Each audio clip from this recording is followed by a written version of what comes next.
Итак, сейчас будет видео о том, что сейчас творится в Ростове. Сегодня 30 сентября, 16 часов.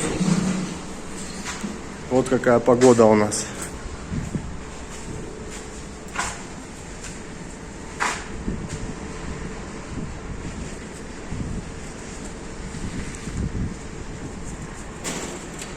Это не туман, это пыль.